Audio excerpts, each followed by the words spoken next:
नमस्कार दोस्तों, मैं रिंकू आपका स्वागत करता हूं आपके अपने YouTube channel Seiko digital India पे। जैसा कि हमने अभी पिछला वीडियो बनाया था एमसीबीयू से रिलेटेड कि आपके किस किस विषय के एग्ज़ाम होने हैं BA BSc BCom first year के लिए। तो उसी से संबंधित ये हमारा लॉन्ग वीडियो है। इसमें हम आपको बताएंगे कि आज जो विषय आपके आने हैं, जैसे आपका फाउंडेशन का पेपर हुआ या आपका जो नया विषय जुड़ा है अंडरस्टैंडिंग ऑफ इंडिया, तो इसमें पूछा क्या जाएगा। तो हायर एजुकेशन ने आपका पूरा सिलेबस मेंशन करके दे रखा है। तो आप लोग कहाँ से उसको देखेंगे, एक एक यूनिट वाइज उसमें लिखा हुआ है कि आपका ये सिलेबस में आना है।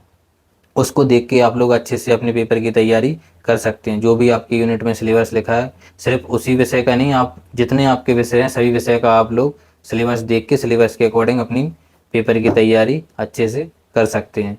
तो आइए अब आपकी मोबाइल स्क्रीन पर हम आपको बताते हैं कि आपको कैसे अपना सिलेबस देखना है और कैसे अपने विषय को तैयार करना है। आइए लेके चलते हैं आपको अपनी मोबाइल स्क्रीन पर। पहले हमें आ जाना है अपने गूगल क्रोम में। गूगल क्रोम को ओपन करना है।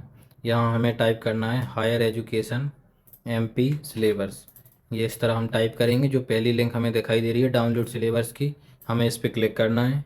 इसको हमने क्लिक किया तो इस पेज पे हमें सभी क्लासेस के सिलेबस देखने को मिल जाएंगे, सेकंड ईयर के, थर्ड ईयर के या फिर आपके पीजी के। और हमें देखना है फर्स्ट ईयर का सिलेबस। तो ये राष्ट्रीय शिक्षा नीति 2020 अध्यादेश क्रमांक 14A अनुसार स्नातक प्रथम वर्ष के पाठ्यक्रम सत्र 25-26 से लागू, जो नई शिक्षा नीति जो अभी फर्स्ट ईयर 25-26 में आप लोग कर रहे हैं, उसके बारे में आपको सिलेबस की जानकारी इस वाले फोल्डर से मिलेगी। ये सभी क्लासेस के फोल्डर अलग अलग बने हुए हैं। तो हमें इस वाले पे क्लिक करना है। इस तरह का पेज खुलेगा। इसमें आपके देखो यहाँ मुख्य एवं गौण विषय लिखा है, यानी कि ये आपका मेजर विषय है। मेजर विषय में जैसे आप बीए कर रहे हो तो आपका कला संकाय में खुलेगा, बीएससी कर रहे हो तो आपका विज्ञान संकाय में खुलेगा। लेकिन इस वाले से सिर्फ आप अपनी मेजर विषय देख सकते हैं। जैसे हमें मान लो आर्ट के देखने हैं बीए के, तो हम कला संकाय पे क्लिक करेंगे तो हमें देखो यहाँ ये इस तरह देखने को मिल जाएगा। जैसे आपको कौन सा देखना है, अर्थशास्त्र का देखना है, अंग्रेजी साहित्य का देखना है, भूगोल का देखना है, हिंदी साहित्य का देखना है, यहाँ आप क्लिक यहाँ थोड़ा सा खिसकाएंगे तो आपको यहाँ पे ये इस तरह थोड़ा छोटा कर लेते हैं। यहाँ देखो ये जैसे मान लो कि आपको ये भूगोल का देखना है तो आपको ये 3 पेपर मेजर के देखेंगे, मेजर 1, मेजर 2, मेजर 3। मान लो कि आपको मेजर 1 का सिलेबस देखना है तो आप मेजर 1 पे क्लिक करेंगे तो इस तरह आपका पूरा सिलेबस खुल जाएगा एक एक यूनिट के हिसाब से, के यूनिट में कि आपकी कौन सी यूनिट में क्या क्या पूछा जाएगा। जैसे आपका पूरा बताया गया है कि ये प्राचीन भारतीय साहित्य में भौगोलिक ज्ञान, दूसरी यूनिट आपकी ब्रह्मांड की उत्पत्ति, तीसरी आपकी यूनिट पृथ्वी की आंतरिक संरचना। इस तरह आप मेजर विषय का देख सकते हैं। फिर आप बैक चले जाएंगे तो यहीं पे आपको माइनर का भी दिखाई दे रहा है। माइनर का भी आपके यहाँ बगल में देखेंगे, माइनर 1, माइनर 2। तो यहाँ से आप मेजर का और माइनर का अपना देख सकते हैं कि क्या क्या यूनिट है, कौन कौन सा सिलेबस है हमारा। ठीक है, तो और बैक जाएंगे तो फिर यहाँ पे जहाँ हम थे वहीं आ गए। फिर ये आपका दूसरा है मल्टी डिसिप्लिनरी विषय, यानी कि जो ये आपका एमडीसी है वो यहाँ पे आपका बताया गया है कि इस 2 नंबर वाले में आप एमडीसी का विषय अपना देख सकते हैं कि उसका सिलेबस क्या है।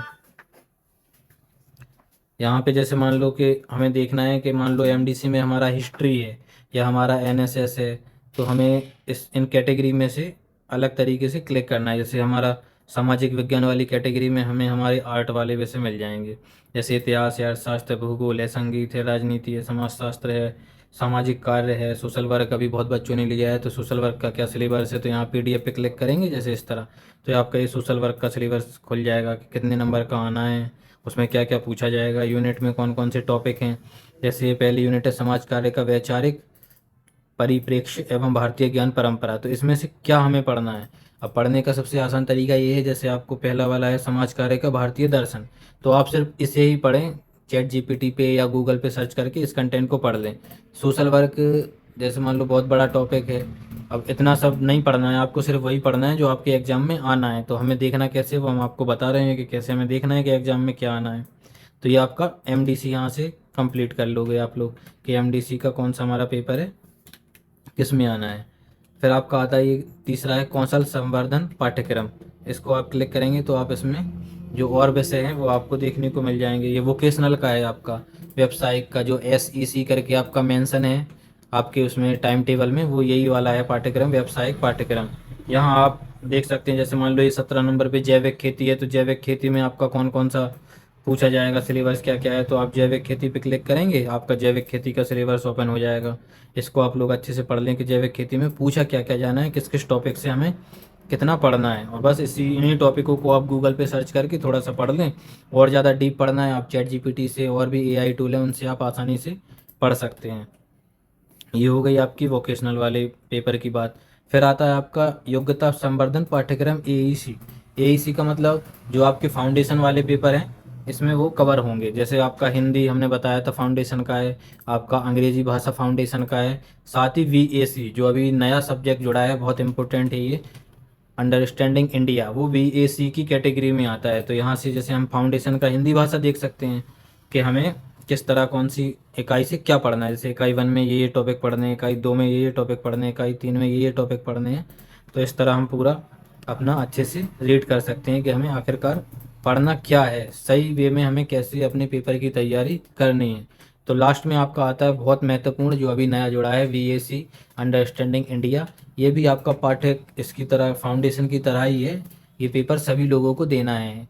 जैसे आप मेजर में तो अपना विषय चयन कर सकते हो, माइनर में चयन कर सकते हो, एमडीसी में चयन कर सकते हो, लेकिन ये वाले विषय आपके कॉमन है, एक फाउंडेशन का, एक ही आपका वीएसी। तो वीएसी को जैसे हमने क्लिक किया तो ये आपका अंडर, देखो यहाँ ये भारत बोध अंडरस्टैंडिंग इंडिया, ये आपका पूरा यहाँ पे दिखाई देगा कि क्या क्या इसमें आना है। कुल अंक 100 हैं और ये पाठ्यक्रम में ये चीज़ें हैं। यहाँ नीचे आएंगे, देखो भारतीय इतिहास और सांस्कृतिक विरासत, इसमें आपका सिंधु, वैदिक और शास्त्रीय काल की विशेषताएं हो गई। तो क्या होगा कि हम इन्हीं टॉपिक को गूगल पर सर्च करके या एआई टूल पर सर्च करके बड़ी आसानी से सही वे में तैयारी अपनी पेपर की कर सकते हैं। क्योंकि अभी हाल ही में बच्चों को जानकारी लगी है कि हमारा ये वीएसी का जो पेपर है अंडरस्टैंडिंग का, ये आया है नया। अब ये पता नहीं है कि इसमें पूछा क्या जाना है। तो हम यहाँ से बहुत अच्छे से अपनी तैयारी पेपर की, अपने बीए की या बीएससी या बीकॉम की, आप लोग बहुत अच्छे से कर सकते हैं। ये सिर्फ एमसीबीयू के लिए नहीं है, मध्य प्रदेश की कोई भी यूनिवर्सिटी हो सबके लिए यही यहाँ से आप लोग सिलेबस देख सकते हैं। और साथ साथ ज़रूरी नहीं है कि सिर्फ फर्स्ट ईयर वाले बच्चों को लोग यहाँ से देखना है। आप सेकंड ईयर में हैं, आप थर्ड ईयर में हैं, तो आप यहाँ से अपना, जैसे मान लो ये स्नातक द्वितीय वर्ष के लिए है, तो ये फोल्डर, इस फोल्डर को खोला। सेम इसमें जैसे हमें अपना मुख्य और गौण विषय, अपना मेजर और माइनर, मेजर है आपका मुख्य विषय और गौण विषय आपका माइनर विषय। तो हमें जैसे मान लो सेकंड ईयर में क्या क्या हमारा आना है, तो इस तरह हम इसको खोल के पढ़ सकते हैं पूरा। तो इस तरह हम बड़ी आसानी से हायर एजुकेशन के ऑथेंटिक सिलेबस से अपने पेपर की तैयारी करेंगे तो काफ़ी अच्छे रिजल्ट हमें मिलेंगे और सही वे में हम तैयारी कर सकेंगे। तो ये छोटा सा वीडियो हम आप लोगों की हेल्प के लिए लाए थे। अगर आपको वीडियो पसंद आया हो तो हमारे चैनल को सब्सक्राइब कर लें और भी लोगों को शेयर कर दें, जिससे ज़्यादा से ज़्यादा लोगों की हेल्प हो सके और सभी के पेपर अच्छे से जाएं। बाकी आप लोगों के लिए बहुत बहुत शुभकामनाएं हैं। धन्यवाद।